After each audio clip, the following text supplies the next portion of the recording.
Mr. Speaker, it was 2 years after the conflict in Ukraine began a week ago, and Russian aggression remains there, almost a daily, regular occurrence.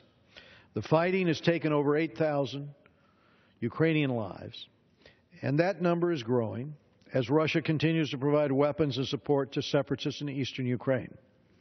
Last year, along with Ranking Member Eliot Engel and several other members of the Foreign Affairs Committee, there were 8 of us, as I recall, including the gentleman from Rhode Island, Mr. Cicilline, who is the author of this resolution before us today.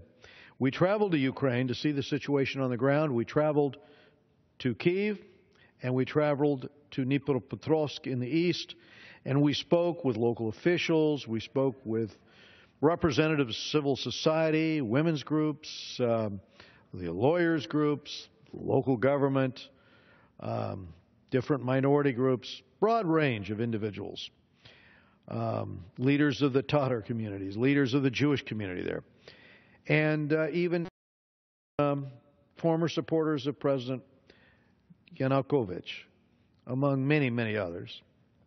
And we heard that same message from everyone, namely that they were committed to building a peaceful and united Ukraine that is free to determine its own future, and that they want to do it without outside interference.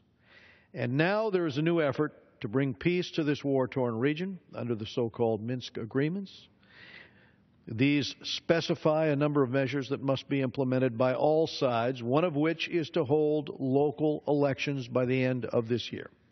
The Ukrainian government has scheduled these for October 25th, which is this Sunday. Unfortunately, they cannot be held in the areas controlled by Russian-led separatists because intimidation and manipulation make free and fair elections impossible in these regions. But they will take place in the rest of the country, where independent observers will ensure that they meet international standards, and this is to be welcomed. Their hoped-for success will be a real-world demonstration that Ukraine is continuing to implement the democratic reforms that the Ukrainian people are determined to bring peace into their country with. And I urge my colleagues to vote for this bipartisan resolution and reaffirm that America's commitment to Ukraine's independence and to the right of the Ukrainian people to determine their own future is strong, it is enduring. Thank you, Mr. Speaker, and I reserve the